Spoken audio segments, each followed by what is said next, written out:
یہ دونوں برابر نہیں ہو سکتے.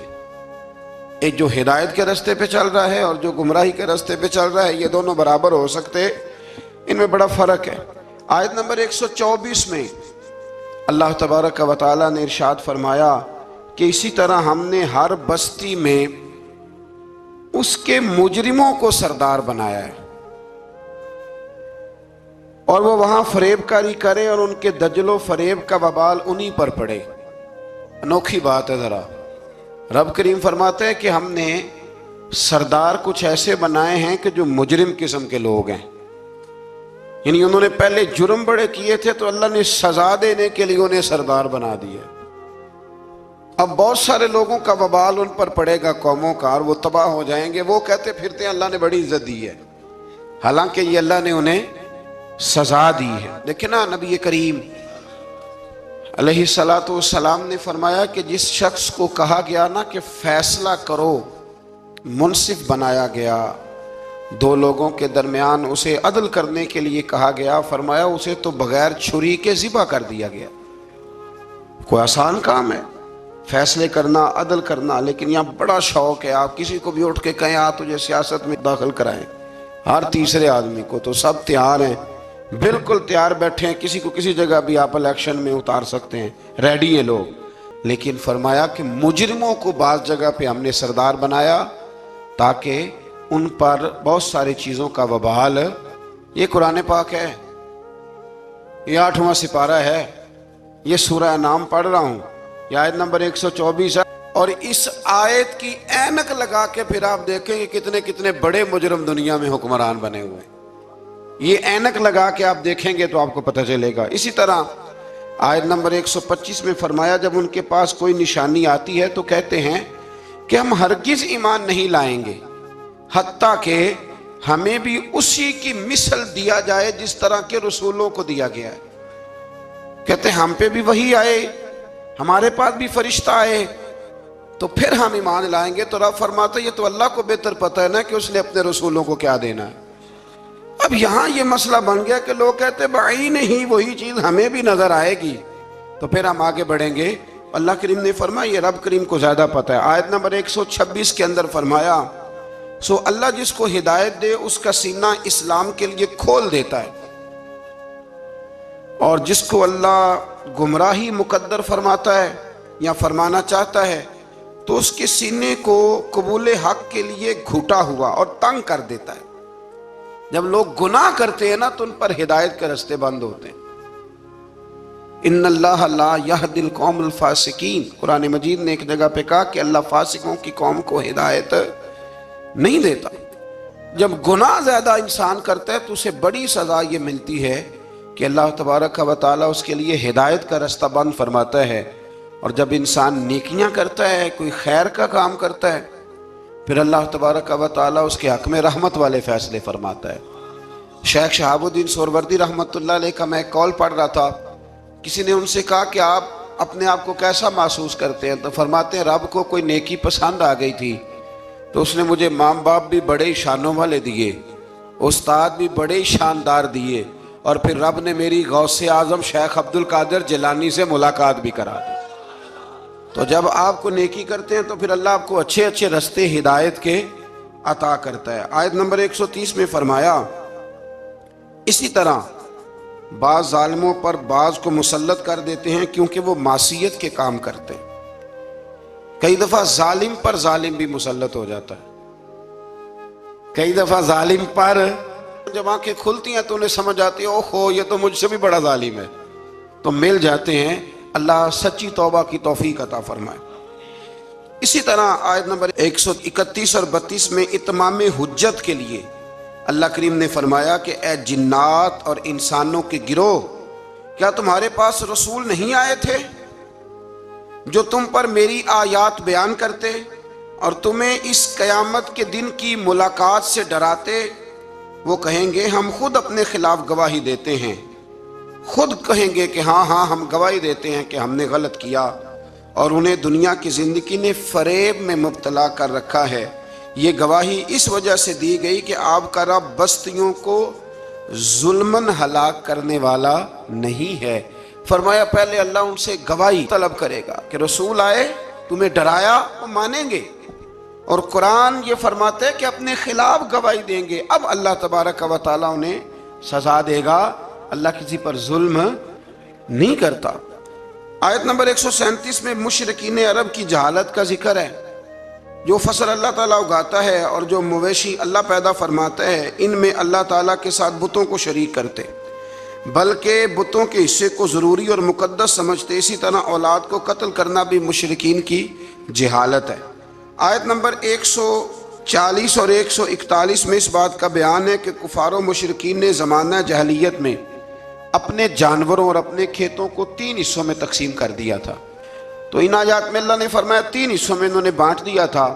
وہ مویشی اور کھیت جن کے متعلق وہ کہتے تھے کہ ان سے نفع اٹھانا کسی شخص کے لیے جائز نہیں ہے، یہ ان کے باطل معبودوں اور بتوں کے لیے مخصوص ہیں، ان کو وہی شخص کھا سکتا ہے جس کو ہم کھلانا چاہیں، اور ان کو صرف وہی مرد کھا سکتے ہیں جو بتوں کی خدمت پر مامور ہوں۔ ایک پورا وہ ماحول بناتے تھے کہ یہ صرف وہ کھائیں گے جو بت خانے کے محافظ ہیں، اور کوئی نہیں کھا سکتے، عورتیں بھی نہیں کھا سکتی تھیں۔ اسی طرح بعض مویشیوں کو بتوں کے لیے خاص کر کے ان پر سوار ہونا اور سامان لادنا انہوں نے حرام کر دیا تھا کہ یہ جی ہمارے بت کے نام کا جانور ہے، نہ اس پر سامان رکھنا ہے اور نہ ہم نے اس کو کھانا ہے۔ اور بعض جانوروں پر وہ ذبح کے وقت اللہ کا نام ہی نہیں لیتے تھے، یعنی ان کو بتوں کے نام پہ ذبح کر کے ان کا استعمال ممنوع قرار دیتے تھے۔ قرآن نے بتایا کہ یہ ان کی خود ساختہ باتیں۔ ہمارے اندر یہاں فرق کرنا بڑا ضروری ہے۔ جب ہم کوئی جانور کسی مخصوص کام کے لیے مخصوص کرتے ہیں تو وہ دراصل اللہ کے لیے ہی ہوتا ہے۔ کسی بزرگ کو صرف اس کا اصحال ثواب ہو سکتا ہے، اس سے زیادہ اس کی کوئی حیثیت نہیں ہے۔ جس طرح آپ کہتے ہیں کہ ولیمے کے لیے بکرا رکھا ہوا ہے، عقیقے کے لیے رکھا ہوا ہے، ہاں کچھ باتیں غلط ہیں، وہ نہیں ہونی چاہیے۔ مجھ سے ایک دفعہ ایک دوست نے مسئلہ پوچھا کہ ہمارے گاؤں میں خواتین جو ہیں وہ 11 بیویوں کی کہانی پڑھواتی ہیں، اور پھر وہ کچھ لڈو منگواتی ہیں، اور جب اس پر ختم دیتی ہیں تو وہ کہتی ہیں کہ یہ مرد نے نہیں کھانا۔ اللہ تعالیٰ سمجھنے کی توفیق عطا فرمائے۔ میں نے ویسے اس کو یہ جواب دیا تھا، میں نے کہا کہ بیویوں کو بتاؤ کہ لڈو مرد نے نہیں کھانے، حالانکہ بنائے مرد نے ہیں۔ یہ کتنی عجیب بیوقوفی کی بات ہے کہ جس نے بنائے ہیں وہ نہیں کھا سکتا۔ تو یہ اس قسم کی لایانی بے معنی باتیں نہیں ہونی چاہیے۔ عورتوں کو ہمیشہ یہ سمجھنا چاہیے کہ نہ تو وہ کسی کا معجزہ پڑھوا سکتی ہیں، نہ 10 بیویوں کی کہانی پڑھا سکتی ہیں۔ انہوں نے جب بھی پڑھانی ہے سورہ یاسین پڑھوانی ہے، سورہ رحمان پڑھوانی ہے، سورہ ملک کی تلاوت کرانی ہے، سورہ بقرہ پڑھانی ہے، قرآن مجید کو پڑھانا ہے۔ اور بڑا دل کرے کہ قرآن مجید کے بعد بھی ہم نے کچھ پڑھانا ہے تو پھر وہ میرے رسول اللہ پہ درود پاک پڑھوائیں، پھر نبی کریم کی ذات پر درود شریف پڑھائیں۔ آیت نمبر 142 سے لے کر 147 میں اللہ تعالیٰ نے پھلوں، کھیتوں، جانوروں کے ذریعے جو نعمتیں عطا کی تھیں ان کا ذکر فرمایا ہے، اور کہا ہے کہ اللہ تعالیٰ کی ان نعمتوں کو کھاؤ پر اسراف نہ کرو، فضول خرچی نہ کرو، اور شیطان کے نقش قدم پہ نہ چلو۔ پھلوں اور کھیتوں کی پیداوار میں اللہ تعالیٰ نے حق مقرر کیا ہے، عشر، کھیت کا عشر ہوتا ہے، فرمایا اس کو بھی ادا کرو، اور اسی میں حلال جانوروں کی اقسام بھی بیان فرمائیں، اور اس کے بعد ان قطعی حرام چیزوں کا بیان کیا جو پہلے بھی آ چکا ہے، اور یہ بھی فرمایا کہ یہود کی سرکشی کی وجہ سے ناخنوں والے جانوروں اور گائے اور بکری کی چربی کو ان پر حرام قرار دیا گیا تھا، انہوں نے اسے پگھلایا اور فروخت کیا۔ فرمایا بعض لوگ نافرمانی کرتے ہیں تو اللہ ان پر بعض چیزوں کو حرام قرار دیتا ہے۔ جو رب کریم کی زمین پر اللہ کی رضا کے مطابق چلتے ہیں اللہ انہیں بڑی آسانی عطا فرماتا ہے۔ آپ یقین کریں کبھی جب ہم پڑھتے ہیں نا پرانی قوموں کے حالات اور ان کے معاملات اور پھر امت مسلمہ کو دیکھتے ہیں تو آپ یقین کریں اللہ تعالیٰ نے ہمیں بڑا ہی آسان دین عطا فرمایا، بڑی آسان شریعت اور بڑا میٹھا اور ٹھنڈا طریقہ دین پر عمل کرنے کا۔ ہم بلا وجہ الجھ جاتے ہیں، بڑا سونا بڑا ٹھنڈا دین اللہ نے ہمیں عطا فرمائے۔ رب کریم ہمیں اس پر پورے عمل کی توفیق عطا فرمائے۔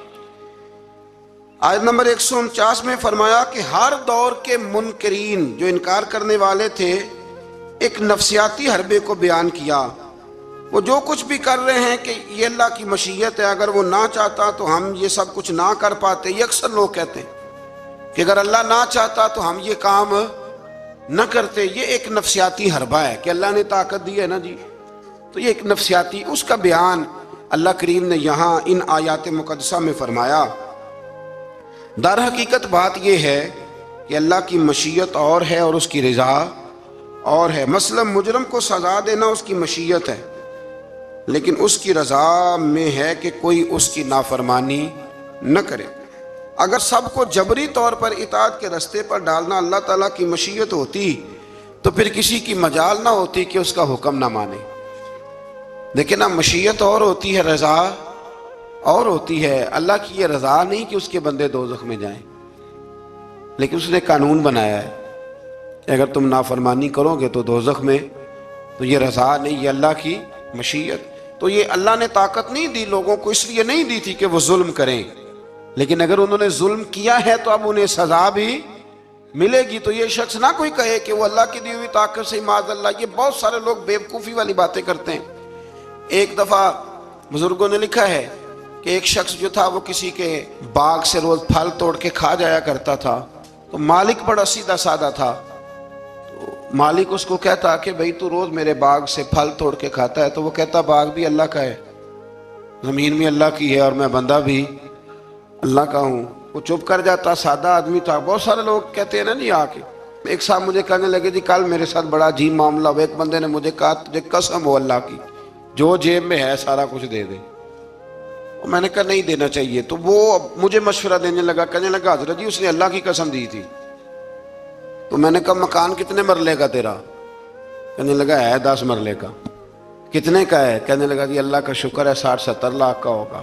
میں نے کہا ایک بندہ بلاؤں تجھے قسم دے تو اس کے نام رجسٹری کر دینا. کہنے لگے نہیں یہ نہیں ہو سکتا. تو میں نے کہا یہ کیسی کچی بات ہے کہ 500-700 کے لیے تجھے یاد ہے کہ یہ جائز ہے. لیکن وہ میرے دادا جی ایک بات کہا کرتے تھے، وہ دیہاتی لوگ ہوتے تھے تو دیہات کی مثالیں کئی دفعہ بڑی یاد رہ جاتی تھی. وہ کہا کرتے تھے کہ دودھ میں اور لسی میں مکھی گر جائے تو عورتیں اسے پھینک دیتی ہیں، لیکن اگر مکھن میں گر جائے نا تو پھر اس کو پھینکتی نہیں بلکہ مکھی نکال لیتی، کیونکہ گھی مہنگا ہوتا ہے نا تو لسی سستی ہوتی ہے. تو آپ چیزوں کو سمجھیں کہ ہمارا رویہ بڑا عجیب ہے معاملات کو سمجھنے کے حوالے سے.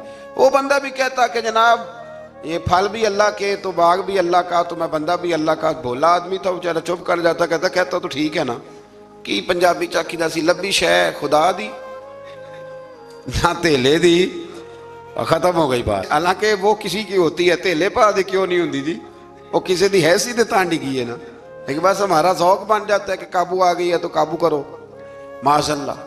تو وہ بیچارہ بڑا پریشان تھا. تو ایک دن اس نے نا اپنے ایک شہر کے عالم سے بات کی. اس نے کہا کہ جناب وہ میرے ساتھ تو بڑی مصیبت بن گئی ہے. وہ روز پھل توڑ کے لے جاتا ہے اور کہتا ہے زمین بھی اللہ کی، باغ بھی اللہ کا، کھانے والا بندہ بھی اللہ کا. تو عالم کہنے لگے میں بھی تمہیں نسخہ دیتا ہوں، کل اس پہ استعمال کرنا.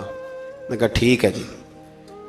وہ وقت پہ آ گیا باغ کا مالک. تو جب وہ آیا نا پھل توڑنے، اس نے پھل بڑے سیر ہو کے کھائے. اس نے کھانے کا موقع دیا. جب وہ فارغ ہو گیا اس نے اس کو رسی کے ساتھ درخت کے ساتھ باندھ لیا اور ڈنڈا پکڑ لیا.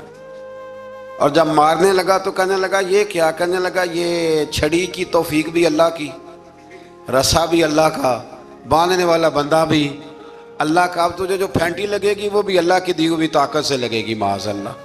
اب تو کھا.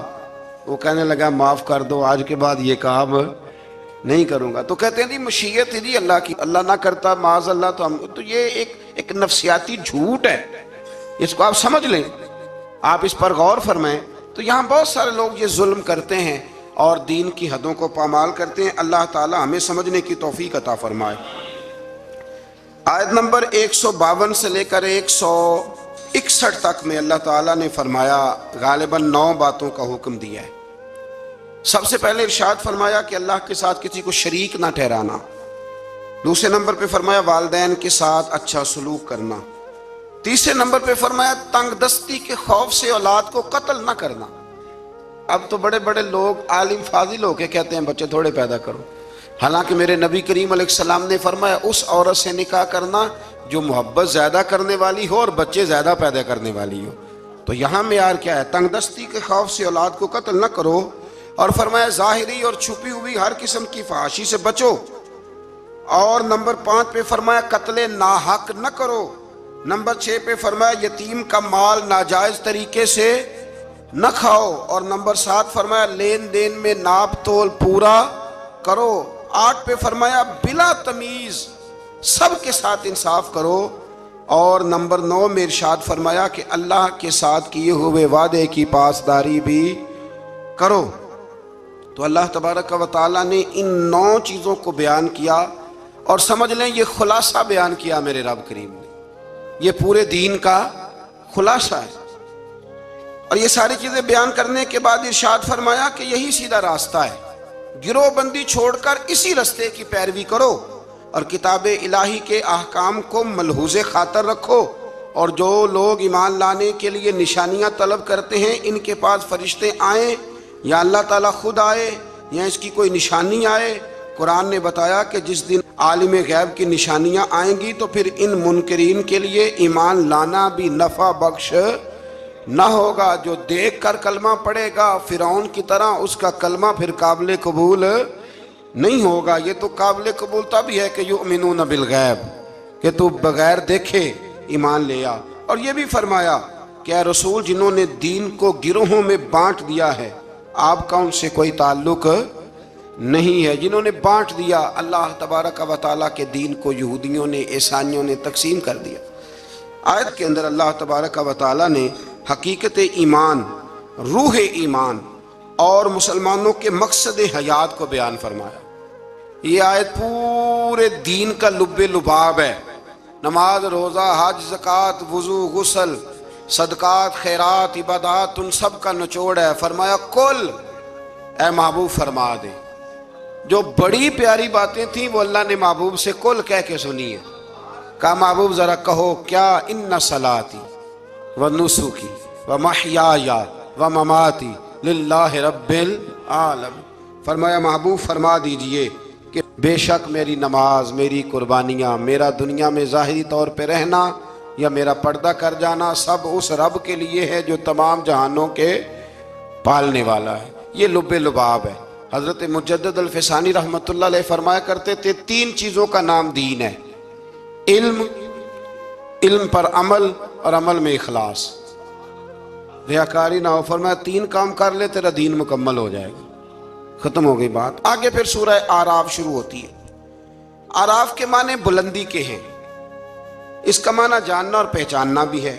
اصحاب اعراف کے بارے میں ایک قول تو یہ ہے کہ ان کی نیکیاں اور گناہ برابر ہوں گے، ان کا مقام جنت اور دوزخ کے درمیان ہوگا۔ یہاں یہ وہ لوگ ہیں جو اہل جنت اور اہل جہنم کو پہچاننے والے ہوں گے۔ یہ اعراف والے نا، ایک جنتی ایک جہنمی، اور درمیان میں اعراف، یعنی جس کی ایک گناہ زیادہ ہو گئے تو جہنم میں گیا، اور جس کی نیکیاں زیادہ ہو گئی اللہ کے فضل سے وہ تو جو کچھ برابر برابر والے ہیں ان کے لیے مقام اعراف ہے، ان کے لیے مقام اعراف ہے۔ اور کچھ نہ لکھا ہے نہیں یہ تو بلند مقام ہے، یہاں تو اللہ فرشتوں اور نبیوں کو جگہ عطا فرمائے۔ بعض مفسرین نے یہ قول بھی بیان فرمایا۔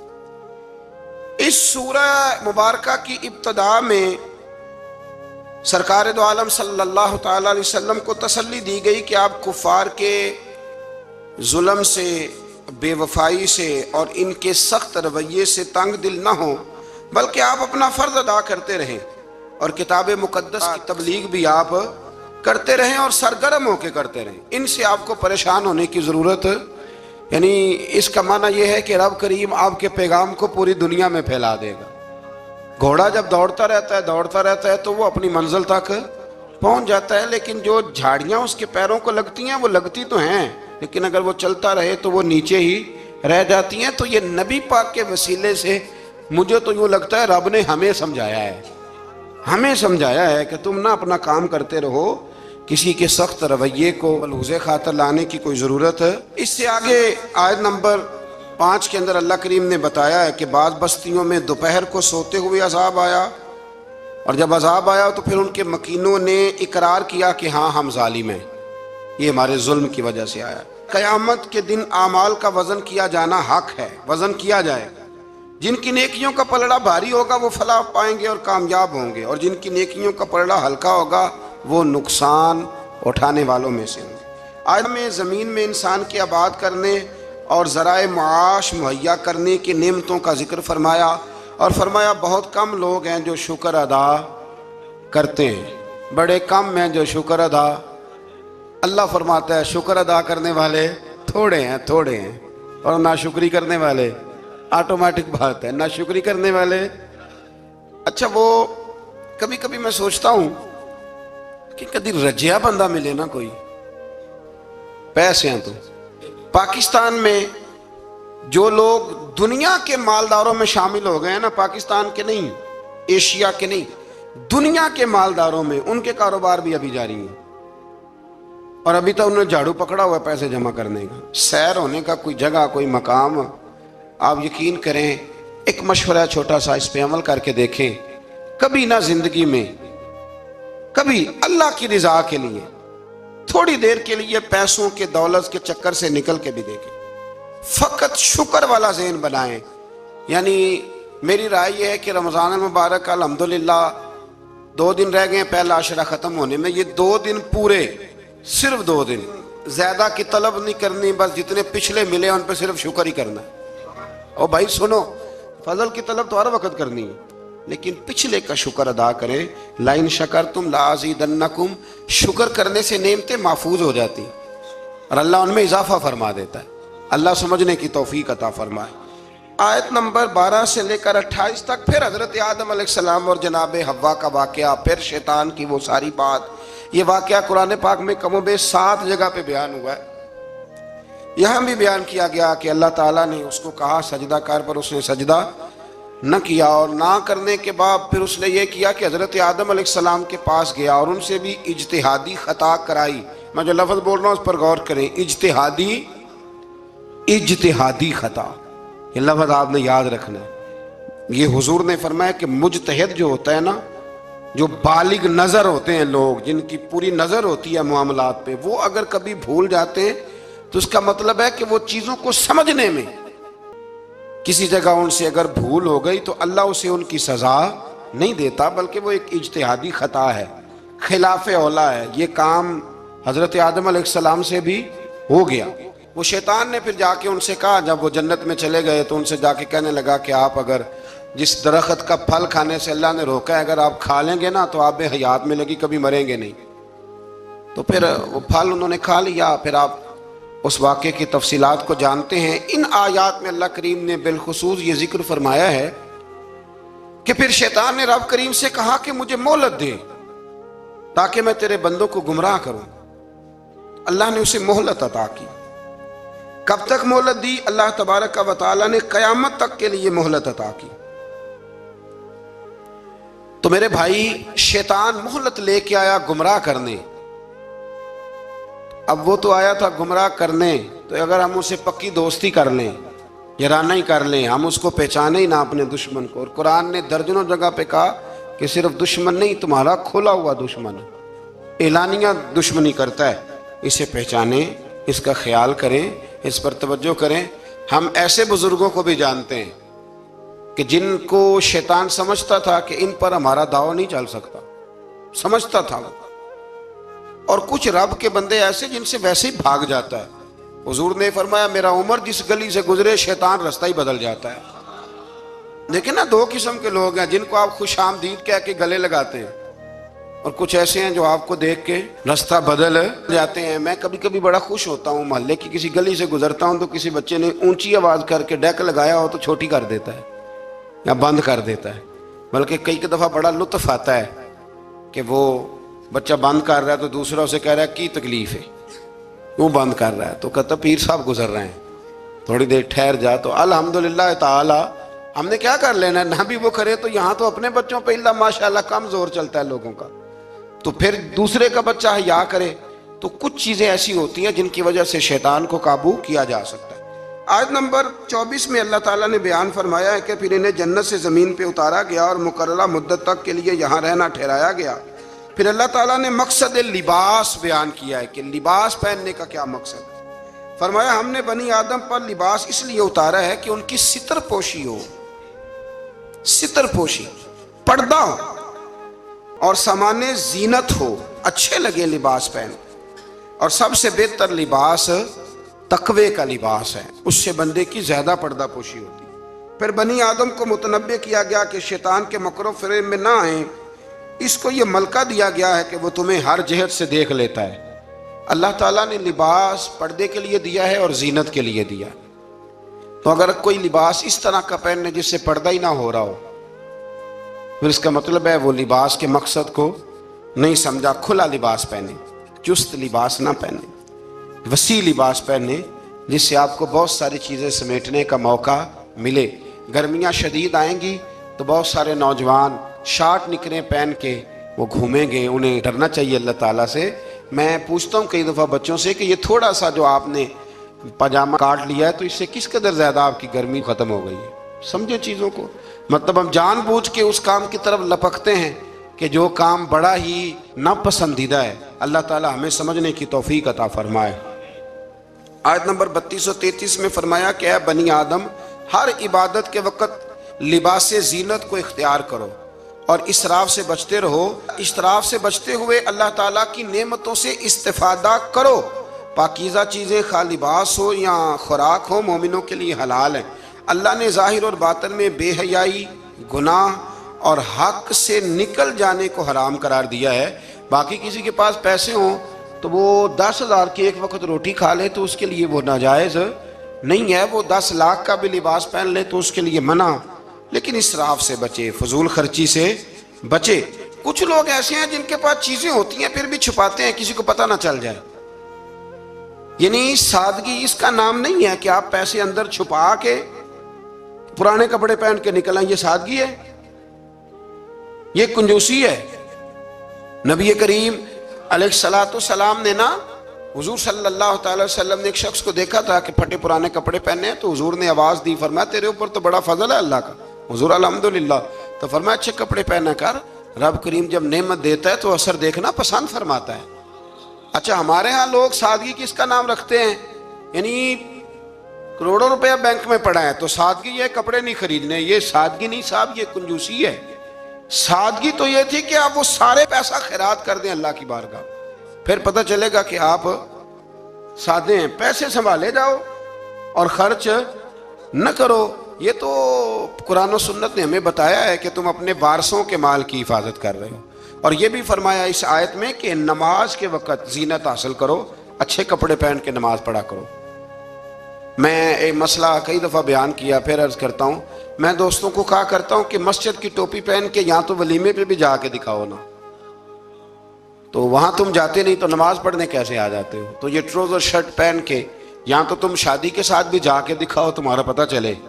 تو اگر تم شادی کی تقریب میں ٹروزر شرٹ کے ساتھ ان کپڑوں کے ساتھ نہیں جاتے تو پھر تم نماز پڑھنے کیسے آ جاتے؟ لوگوں کی محفل میں جانا پسند نہیں کرتے تو اللہ کی بارگاہ میں کیسے پسند کر لیں؟ ایک نعت خان صاحب کو ایک دن میں نے دیکھا، بڑا شاندار ویسٹ کوٹ پگڑی اور بڑا خوبصورت لباس محفل میں پھر کچھ دنوں کے بعد ایک شادی میں ملاقات ہو گئی تو ان کا حال ہی بڑا برا تھا. اینک بھی کچھ لوگ مطلب لگا لیتے ہیں، مجھے نہیں سمجھ آتی کالی اینک کا کیا ترجمہ ہے.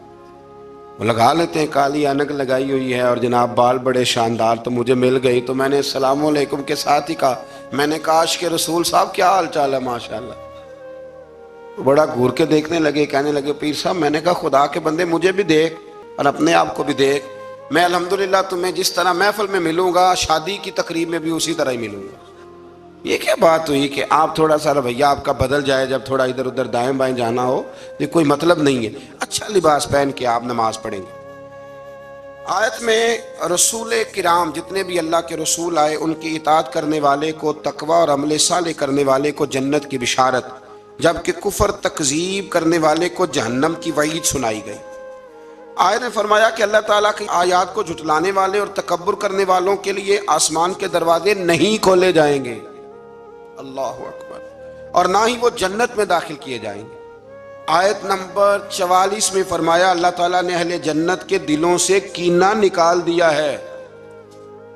وہ ہدایت پانے والے اللہ کا شکر ادا کرتے ہیں کیونکہ اسی کے فضل سے ہدایت ملتی ہے.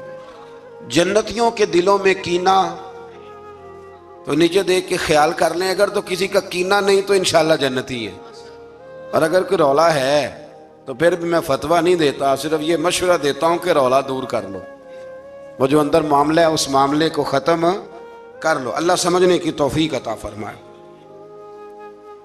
آیت نمبر 45 کے اور اس کے بعد کی آیات میں فرمایا اللہ تعالیٰ نے کہ آخرت میں جنتی جہنمیوں کو پکاریں گے کہ ہم نے تو اپنے رب کے وعدے کو سچا پایا ہے، بتاؤ تم نے کیسے پایا؟ جنتی جہنمیوں سے پوچھیں گے۔ تو ان دونوں کے درمیان سے ایک پکارنے والا پکارے گا کہ ظالموں پر اللہ کی لعنت ہو۔ مزید فرمایا کہ جنتیوں اور جہنمیوں کے درمیان حجاب ہوگا، اور اہل اعراف دونوں گروہوں کو ان کی نشانیوں سے پہچانیں گے، اور جنتیوں کو سلام کریں گے اور جہنمیوں سے کہیں گے کہ تمہاری جماعت اور تمہارا تکبر، تمہاری جماعت، وہ جس جماعت کے تم لیڈر تھے، سربراہ تھے، جس برادری کے تم چیئرمین تھے، تمہاری جماعت اور تمہارا تکبر آج تمہارے کسی کام نہ آیا۔ جہنمی جنتیوں سے استدعا کریں گے، گزارش کریں گے کہ ہم پر تھوڑا سا پانی انڈیل دو، تھوڑا سا انڈیل دو، اور جو نعمتیں تمہیں عطا ہوئی ہیں ان میں سے تھوڑا سا ہمیں بھی دے دو۔ مگر اللہ تعالیٰ نے فرمایا کہ یہ چیزیں کافروں پر حرام ہیں، ان کے لیے ہیں ہی نہیں۔ اور جن لوگوں نے دین کو کھیل تماشا سمجھ رکھا ہے، اللہ ان سے فرمائے گا جس طرح تم نے قیامت کے دن کو فراموش کر رکھا تھا، آج ہم تمہیں نظر انداز کر دیتے۔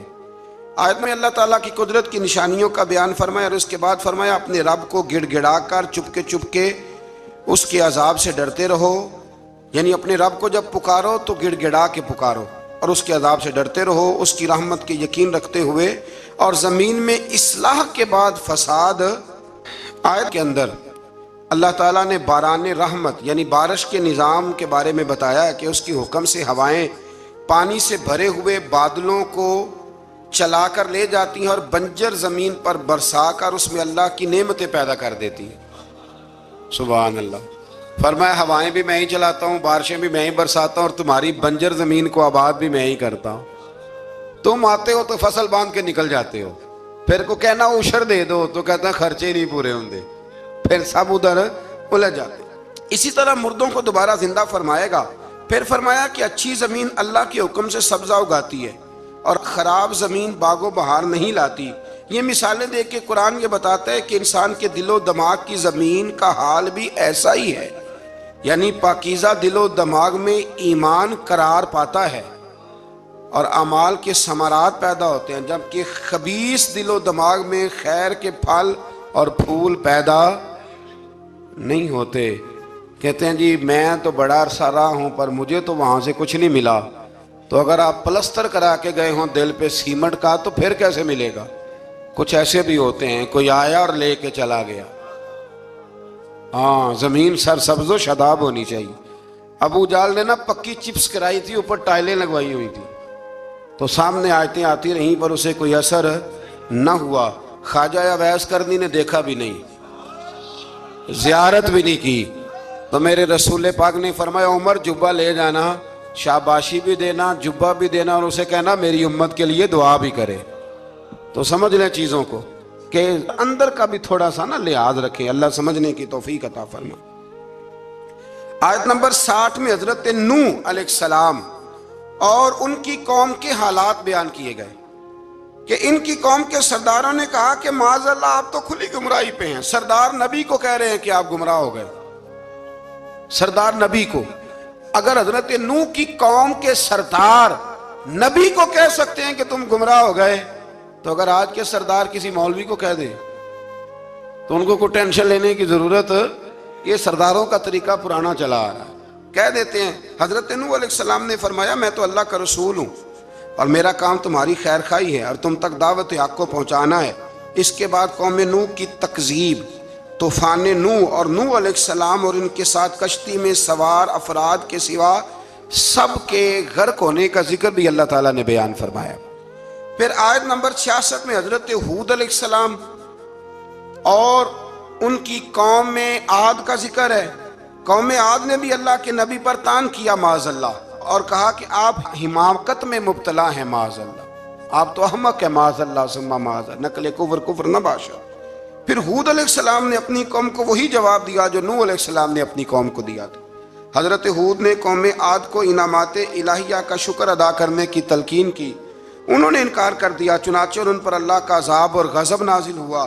آیات الہی کو جھٹلانے والوں کا اللہ تعالیٰ نے دنیا سے صفائی فرما دیا، ختم ہی ہو گئی حضرت ہود کی قوم۔ پھر حضرت صالح علیہ السلام اور ان کی قوم سمود کا ذکر ہے۔ قوم سمود کے مطالبے پر اللہ تعالیٰ نے حضرت صالح کو معجزے کے طور پر چٹان سے حاملہ اونٹنی، یہ بھی انوکھی بات ہے، چٹان سے اونٹنی نکلی اور نکلی بھی حاملہ اونٹنی کو پیدا کیا اور انہیں حکم دیا کہ اسے چرنے کے لیے آزاد چھوڑ دیا جائے۔ قوم سمود کے لوگ بڑے طاقتور تھے، یہ نرم زمین میں محلات بناتے اور پہاڑوں کو تراش کر ان میں گھر بناتے تھے، اتنی اللہ نے قوت دی تھی، گویا ان کو اپنی طاقت پر بڑا ناز تھا۔ پھر قوم سمود نے اللہ کے حکم کی نافرمانی کی اور اونٹنی کی کونچیں کاٹ ڈالی۔ اللہ تعالیٰ نے ان کی سرکشی کی سزا اس طرح دی کہ ان پر رات کو زلزلے کا عذاب آیا اور صبح وہ اپنے گھروں میں اوندھے منہ الٹے منہ مرے ہوئے پڑے تھے۔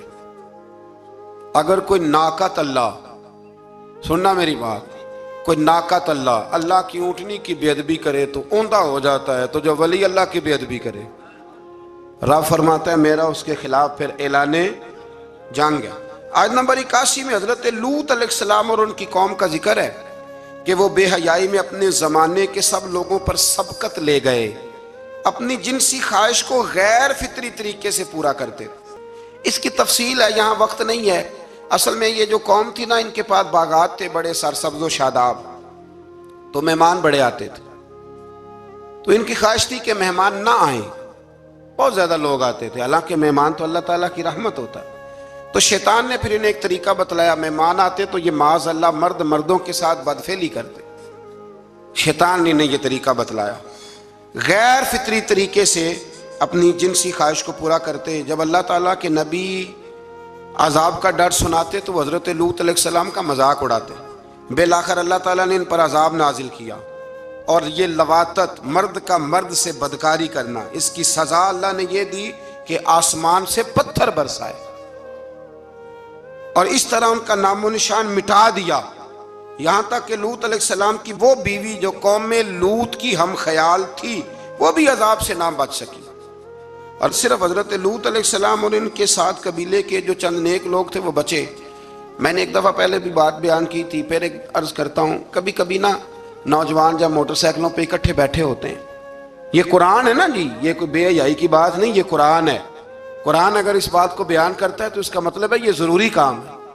تو میں جب ان کو دیکھتا ہوں تو کئی دفعہ دل کو بڑی اذیت پہنچتی ہے کہ مطلب سر عام بچے شرارتیں کرتے ہیں اور ایسی غیر اخلاقی حرکتیں کرتے ہیں کہ جو پڑھے لکھے سمجھدار نوجوانوں کو زیب نہیں دیتی۔ ان کو سمجھنا چاہیے، خیال کرنا چاہیے۔ میں نے پہلے بھی ایک دفعہ کہا تھا، لیکن مسئلہ بتانا میری ذمہ داری ہے، بغیر داڑھی کے جو خوبصورت لڑکا ہوتا ہے اسے امرد کہا گیا، امرد، یعنی اس کا حکم اسی طرح جس طرح آپ کسی عورت کو بے پردہ دیکھتے، وہ امرد ہے بغیر داڑھی۔ اور حضرت سیدنا حسن بصری کے پاس ایک نوجوان آیا تو وہ رو پڑا، آپ نے فرمایا کیوں روتے ہو؟ کہنے لگا حضور میں بڑا پکا حافظ تھا، میں نے 12-14 مصلح قرآن پاک کے سنائے۔ فرمایا پھر کیا ہوا؟ کہنے لگا حضور اللہ نے سزا دی ہے، میں قرآن بھول گیا ہوں۔ فرمایا کس طرح؟ فرمانے لگے کہ بے ریش بغیر داڑھی والے خوبصورت لڑکے کو گندی نظر سے دیکھ بیٹھا تھا، اللہ نے یہ مجھے سزا دی۔ پھر حضرت حسن بصری نے طریقہ بتلایا، پھر اس نے توبہ کی، تو سمجھ لیں کہ یہ اتنا برا فعل ہے کہ یہ کرنے والے پر آسمان سے پتھر برستے ہیں۔ حضرت لوط کی قوم پر تو آج اگر قوم یہ کام کرے، ہم جنس پرستی، عورتوں کا عورتوں کے ساتھ شادی ہونے تک کے واقعات، عورت کے عورت کے ساتھ، مرد کے مرد کے ساتھ، لوگ اس کو آزادی کا نام دے رہے ہیں۔ یہ آزادی نہیں، یہ بے حیائی ہے، یہ فحاشی ہے، یہ عریانی ہے۔ اللہ تعالیٰ ہمیں سمجھنے کی توفیق عطا فرمائے۔